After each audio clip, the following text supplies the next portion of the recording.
Hello students, हम लोग chapter पढ़े हमारा पर्यावरण यानी आवर इन्वायरमेंट। और आज की क्लास में हम लोग पारिस्थितिक तंत्र या पारितंत्र के बारे में बात करेंगे। तो चलिए मैं यहाँ पे हेडिंग देता हूँ पारिस्थितिक तंत्र।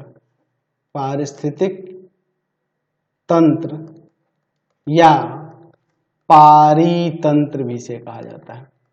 तो चलिए समझते हैं पारिस्थितिक तंत्र या पारितंत्र होता क्या है। हम लोग पिछले वीडियो में जीव मंडल के बारे में देखते हैं। जीव मंडल जिसमें जीव निवास करते हैं, ठीक है। यानी जीव मंडल में आपके सभी प्रकार के पेड़ पौधे, है ना जी, आपके धरती पर स्थित जितने भी पेड़ पौधे हैं, जीव हैं, वे सभी आ जाते हैं, है ना जी।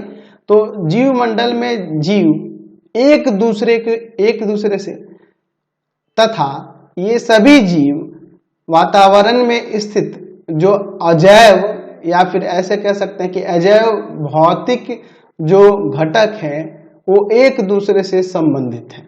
जैसे अगर मैं बात करूं सभी प्रकार के जीवों और पेड़ पौधों की, तो ये जल के ऊपर निर्भर है, वायु के ऊपर निर्भर है, सूर्य के प्रकाश के ऊपर निर्भर है ना जी। पेड़ पौधे सभी सूर्य के प्रकाश के ऊपर निर्भर है, ऊर्जा के लिए उस पर निर्भर है ना जी। तो ये सभी एक दूसरे से संबंधित है, एक दूसरे से जुड़े हुए हैं। अगर इनमें से एक भी अनबैलेंस होता है यानी कि असामान्य हो जाने पे पूरा संतुलन बिगड़ जाएगा, जिससे जीव मंडल में गड़बड़ी हो जाएगी, ठीक है। असंतुलन की स्थिति बन जाती है। जैसे मैं मान लीजिए मैं पेड़ पौधों की संख्या ही कम कर देता हूँ, तो जब पेड़ पौधों की संख्या कम कर दूंगा जीव मंडल से, तो यहाँ पे क्या होगा, जीवों के रहने का जो आवास है वो कम हो जाएगा। मृदा के जो ऊपर पकड़ बनाते हैं पेड़ पौधे, जिससे मृदा का अपरदन रुकता है, तो मृदा का ज्यादा रूप से अपरदन होने लगेगा, अधिक गर्मी बढ़ जाएगी, तो ये सारी चीजें होने लगेंगी। तो देखा हमने एक घटक को अनबैलेंस किया, उसको कम कर दिया, तो ये इतनी सारी समस्याएं हो गई, है कि नहीं। मैं मान लो धरती से यानी जीव मंडल से मैं घास खाने वाले जितने भी जीव हैं उनको हटा देता हूं, तो जाहिर सी बात है घास बहुत ज्यादा बढ़ जाएगा, है कि नहीं। तो इस तरह से अगर एक को भी एक भी कम हो जाता है या ज्यादा हो जाता है, एक भी घटक इसमें से कम या ज्यादा हो जाता है, तो पूरा संतुलन जीव मंडल का बिगड़ जाएगा, ठीक है। तो अगर हम लोग बात करें मुख्य रूप से पेड़ पौधों की, तो पेड़ पौधे किसके ऊपर निर्भर रहते हैं ऊर्जा के लिए वो सूर्य के प्रकाश पे निर्भर रहते हैं, और फिर वहां से सूर्य के प्रकाश से ऊर्जा लेते हैं, और फिर पेड़ पौधे पे हम लोग निर्भर होते हैं, बहुत सारे सभी जीव जंतु निर्भर रहते हैं, हम लोग देखते हैं ना जी। तो जीव मंडल के जितने भी घटक हैं वे सभी घटक, ठीक है, एवं उनके बीच जो ऊर्जा या पदार्थों का आदान प्रदान होना, ये सभी एक साथ मिलकर पारिस्थितिक तंत्र का निर्माण करते हैं, ठीक है।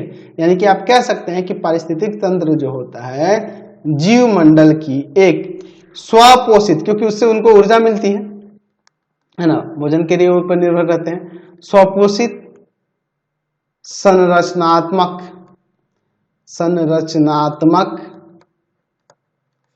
एवं कार्यात्मक इकाई है ना। स्वपोषित संरचनात्मक एवं कार्यात्मक इकाई है कौन, पारिस्थितिक तंत्र जीव मंडल का, ठीक है। जीव मंडल का क्या है जी, संरचनात्मक और कार्यात्मक, स्वपोषित संरचनात्मक एवं कार्यात्मक इकाई कह सकते हैं, क्योंकि देखते हैं कि इसमें जितने भी जीव हैं ऊर्जा के लिए, है ना, ऊर्जा के लिए एक दूसरे पर निर्भर है या फिर किसी तरह से एक दूसरे पर निर्भर है, ठीक है। अगर मैं बात करूं, मैं एक बड़े जीव हाथी की बात करता हूं, तो हाथी पेड़ पौधे पर निर्भर है ना, और पेड़ पौधे किस पे निर्भर है, सूर्य पे। यानी कि मुख्य ऊर्जा का जो स्रोत हुआ वो सूर्य है, सूर्य से पेड़ पौधे ऊर्जा लेते हैं, है कि नहीं। तो और इसके साथ साथ हम लोग बाकी प्रकार के जो भी अजैव घटक की बात करें, जैसे मृदा हुई, तो मृदा जरूरी है ना जी, मिट्टी तो जरूरी है ना जी पेड़ पौधों के लिए। वायु हुआ, वायु मनुष्य के लिए भी, सभी प्रकार के जीवों के लिए भी, है ना जी, इन सबके लिए जरूरी है। जल हुआ, ये भी सबके लिए भी जरूरी है। सूर्य प्रकाश हुआ, वो भी जरूरी है सबके लिए, है ना जी। तो ऐसे अगर हम लोग बात करें तो पारिस्थितिक तंत्र में हम लोग पारिस्थितिक तंत्र में जो आप देखते हैं जितने भी जीव आ रहे हैं इसके अंदर, यानी कि जीव मंडल में जितने भी जीव हैं वो सभी एक दूसरे पे किसी ना किसी रूप से डिपेंडेंट हैं। एक का भी अनबैलेंस होने पे, एक भी अगर गड़बड़ होता है तो पूरा चेन प्रभावित हो जाएगा, पूरी गड़बड़ी हो जाएगी, है ना जी। तो चलिए पहले पारिस्थितिक तंत्र या पारितंत्र जो है इसको परिभाषित कर देते हैं और फिर हम लोग इसमें आगे देखेंगे। तो हम लोग लिख सकते हैं कि जीव मंडल के विभिन्न घटक तथा उसके बीच ऊर्जा और पदार्थ का आदान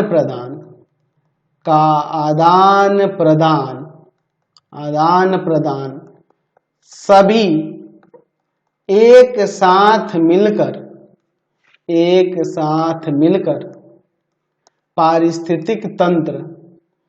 पारिस्थितिक तंत्र का निर्माण करते हैं। हम लोग यहाँ पे ये भी कह सकते हैं कि जो पारिस्थितिक तंत्र होता है, पारिस्थितिक तंत्र जो होता है जीव मंडल की एक स्वपोषित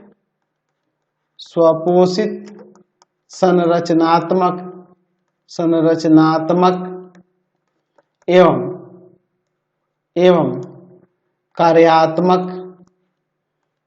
कार्यात्मक इकाई होती है। समझ रहे हैं? तो ध्यान रखेंगे कि पारिस्थितिक तंत्र में हम लोग सिर्फ प्रकृति द्वारा मिले हुए जो भी घटक हैं उन सबको ही गिनते हैं समानता, लेकिन मनुष्य से भी निर्मित, जैसे कृषि के लिए जो भूमि हो गई, कृषि के लिए भूमि जो हो गई, है ना, पार्क हो गया, ये सभी चीजें भी हम लोग पारिस्थितिक तंत्र में इंक्लूड कर लेते हैं। ठीक है, ये मानव निर्मित ही है लेकिन इसमें प्राकृतिक चीजें ही है ना जी, तो हम लोग इसको भी पारिस्थितिक तंत्र में काउंट कर लेते हैं। ऐसे तो प्रकृति द्वारा मिली हुई जैसे जो भी प्राकृतिक चीजें हैं उनको ही काउंट करते हैं, लेकिन पारिस्थितिक तंत्र में हम लोग जो मानव निर्मित जो कृषि योग्य भूमि हुआ, पार्क हुआ, है ना जी, तो ये इन सबको भी इसमें पारिस्थितिक तंत्र में इन्वॉल्व कर लिया जाता है, क्योंकि इसमें भी सभी अधिकतर जो भी चीजें हैं इसमें सब प्राकृतिक ही ना है जी। चलिए अब हम लोग पारिस्थितिक तंत्र की संरचना की बात कर लेते हैं। पारिस्थितिक तंत्र की संरचना, पारिस्थितिक तंत्र की संरचना, इसके स्ट्रक्चर के बारे में देखते हैं। ठीक है, देखिए अगर हम लोग पारिस्थितिक तंत्र की संरचना की बात करेंगे तो इसमें दो मुख्य अवयव होते हैं। पारिस्थितिक तंत्र में दो मुख्य अवयव होते हैं। कौन कौन से? पहला अजैव अवयव।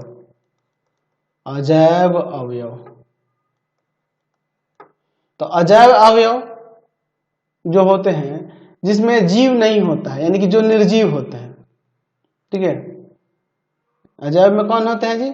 जो निर्जीव होते हैं, जो निर्जीव हैं वो अजैव में आते हैं, लेकिन प्रकृति द्वारा ही मिले हुए। ठीक है, ध्यान रखना होगा इसमें। और जैव अवयव में जो जीवित होते हैं, है ना जी, जो जीवित है यानी कि जो सजीव है वो सभी आते हैं। जो सजीव है वो सब किस में आते हैं? ये आपके जैव अवयव में आते हैं। तो यहाँ कह सकते हैं कि ये दोनों परस्पर एक दूसरे पर निर्भर है। मैंने पहले भी बताया कि पारिस्थितिक तंत्र में जो भी अवयव हो, जैव हो या अजैव हो, सभी के सभी एक दूसरे पर निर्भर है। ठीक है, ये परस्पर क्रियाशील और एक दूसरे पर निर्भर रहते हैं, ये ध्यान रखेंगे। ठीक है, तो जो अजैव अवयव है इनको तीन भागों में हम लोग बांटते हैं। पहले अजैव के बारे में बात कर लेते हैं। अजैव, यहाँ पे पहले हम लोग अजैव के बारे में बात कर लेते हैं कि अजैव अवयवों को तीन वर्गों में बांटा गया है। या बांटा जा सकता है, बांटा जा सकता है। ठीक है, 3 वर्गों में। कौन कौन से वर्गों में बांटा जाएगा? 3 वर्ग कौन कौन से हो जाएंगे? पहला हम लोग यहां पे देख लेते हैं, भौतिक वातावरण। भौतिक वातावरण क्या होता है? भौतिक पर्यावरण, वातावरण क्या होता है? तो इसमें जैसे प्रकृति द्वारा मिली हुई मृदा हुआ, जल हुआ, वायु हुआ, इसको सम्मिलित किया जाता है। लिख सकते हैं कि इसमें मृदा, जल एवं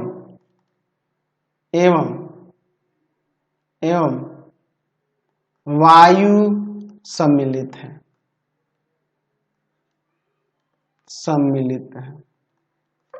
ठीक।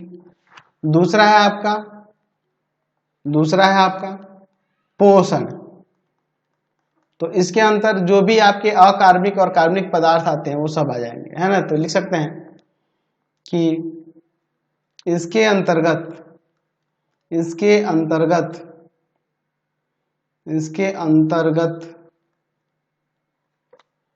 विभिन्न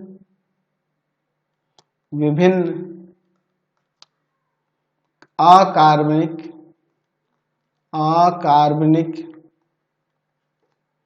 एवं कार्बनिक पदार्थ आते हैं। ठीक है। तीसरा हो जाएगा आपका जलवायु। तो जलवायु में कौन कौन क्या क्या आ सकता है जी?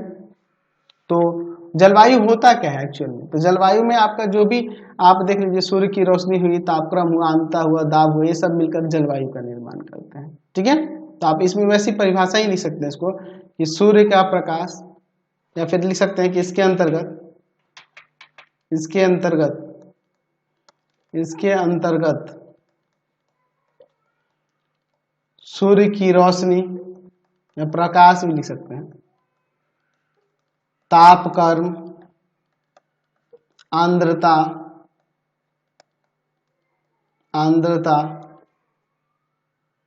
दाब आदि आते हैं। ठीक है। तो हमने देखा कि पारिस्थितिक तंत्र की समस्या की बात की, तो इन्हें दो भागों में इनको हमने बांट दिया है। दो इसके मुख्य अवयव हैं, एक अजैव और दूसरा जैव। अजैव अवयव इनको हम लोग 3 वर्गों में बांटे हैं, भौतिक, वातावरण, पोषण और जलवायु। अब हम लोग बात करते हैं जैव अवयव, जो सजीव होते हैं उनके बारे में। चलिए, अगर हम लोग बात करें जैव अवयव की, तो लिख सकते हैं कि जैव अवयव को 3 वर्गों में बांटा गया है। जैव अवयवों को 3 वर्गों में बांटा गया है। कौन कौन से हैं जी? पहला हो जाएगा आपका उत्पादक यानी कि प्रोड्यूसर्स, जिसमें हरे पौधे आते हैं, है ना। हरे पौधे जो भोजन संश्लेषित करते हैं, भोजन का संश्लेषण करते हैं, ये आ जाते हैं। ठीक है, ये उत्पादक कहलाते हैं। दूसरा आपका हो जाएगा उपभोक्ता यानी कि कंज्यूमर, जो हरे पौधों को और उनके विभिन्न उत्पादों को खाते हैं, वो उपभोक्ता होते हैं। जो पौधों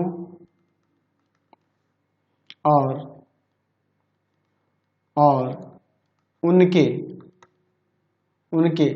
विभिन्न उत्पादों को खाते हैं, वो उपभोक्ता होते हैं। ठीक है। इसके बारे में भी हम लोग डिटेल में देखेंगे। तीसरा है आपका अपघटनकर्ता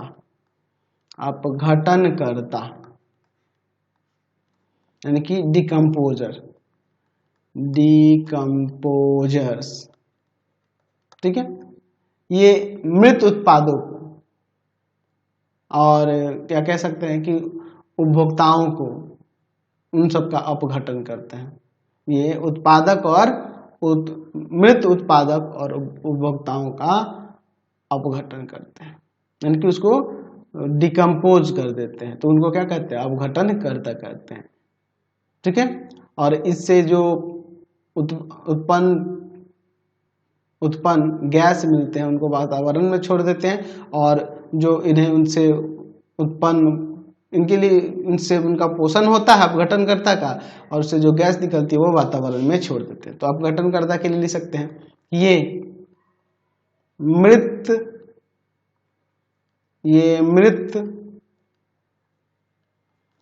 मृत उत्पादक तथा उपभोक्ताओं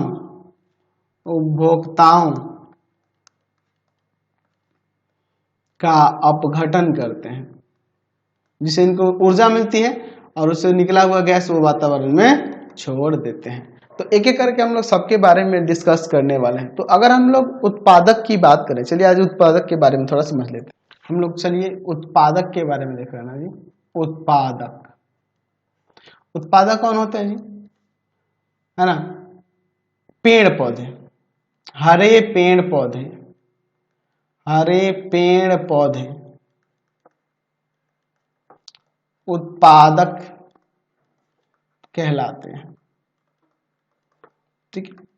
हरे पेड़ पौधे जो अपना भोजन खुद बनाते हैं। तो हरे पेड़ जो पौधे होते हैं वो भोजन के लिए क्या करते हैं? प्रकाश संश्लेषण क्रिया अपनाते हैं।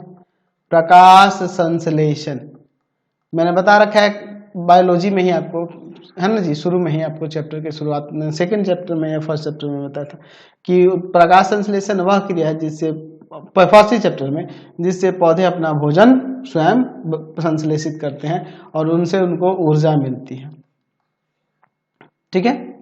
किस तरह से होती है प्रकाश संश्लेषण की क्रिया, ये सारी चीजें हम लोग फर्स्ट चैप्टर में ही पढ़े हुए हैं। मैंने ये भी बताया था फर्स्ट चैप्टर में कि जो पेड़ पौधे होते हैं जो अपना भोजन खुद बनाते हैं वह स्वपोषी कहलाते हैं। ये क्या कहलाते हैं? स्वपोषी, ऑटोट्रॉप्स कहलाते हैं। तो किसी पारिस्थितिक तंत्र में हरे पौधे की उपस्थिति बहुत ही जरूरी होती है, बहुत ही अनिवार्य है, क्योंकि देखो इनको बहुत सारे कार्य करने पड़ते हैं। तो कौन कौन से कार्य संपादित करने पड़ते हैं?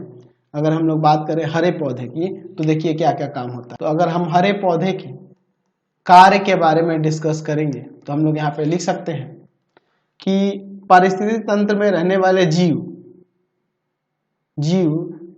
के प्रकार का निर्धारण इसके द्वारा ही होता है। ठीक है। हम ये भी कह सकते हैं कि ऊर्जा का, जैसे पेड़ पौधों की बात करें तो ये सौर से ऊर्जा लेते हैं, और जितने भी जीव हैं वो सभी के सभी मूल रूप से किस पे निर्भर है जी? पेड़ पौधों पे ही निर्भर है। तो इसमें ये सब पॉइंट लिख सकते हैं, आप पहले लिख सकते हैं कि ये कौन, हम लोग पेड़ पौधे की बात करते हैं, ये पारिस्थितिक तंत्र में रहने वाले जीवों के प्रकार का निर्धारण करते हैं। और क्या करते हैं जी? ये सौर ऊर्जा जो समस्त जीवों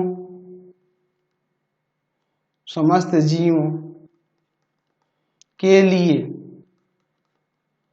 ऊर्जा का मूल स्रोत है, मूल स्रोत तो सौर ऊर्जा ही ना जी,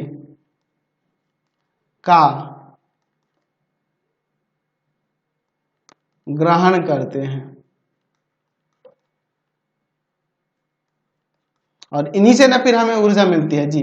तो मूल रूप से सौर ऊर्जा कौन ग्रहण करता है? पेड़ पौधे ही ग्रहण करते हैं। और भी इसमें पॉइंट लिख सकते हैं यहाँ पर, ये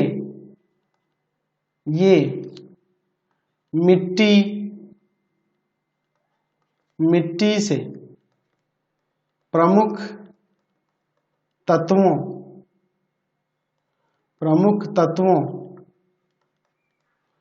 को अवशोषित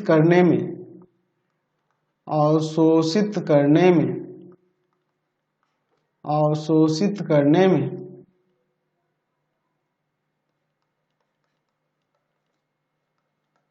समर्थ हैं। ठीक है। अच्छा, यहाँ पे ये भी लिख सकते हैं कि ये वायुमंडल में ऑक्सीजन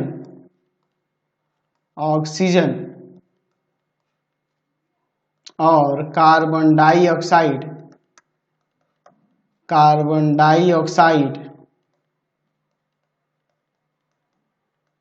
के बीच संतुलन बनाए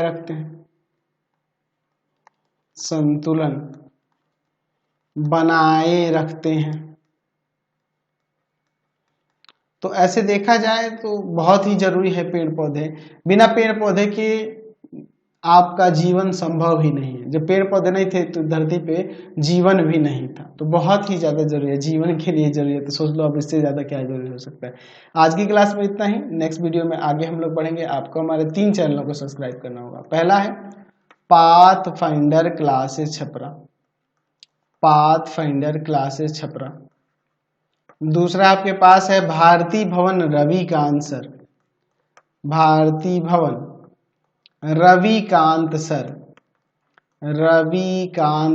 और तीसरा चैनल है Ravikant sir RD Sharma solution. तीनों चैनल को सब्सक्राइब कर देंगे। इससे रिलेटेड वीडियो के लिए सीधे डिस्क्रिप्शन में जाएंगे। इससे रिलेटेड नोट्स के लिए गूगल पे जाकर सर्च करेंगे www.ravikantsir.in और यहाँ जाकर आप सभी क्लासेस के नोट्स, उनके पीडीएफ को डाउनलोड कर सकते हैं, पढ़ सकते हैं। इंस्टाग्राम और फेसबुक पे जाके पाथफाइंडर क्लास छपरा को लाइक एंड फॉलो करना नहीं भूलेंगे। Thanks for watching the video. Comment करके जरूर बताएं कि हमारे चैनल्स की वीडियोज आप सभी को कैसे लगते हैं।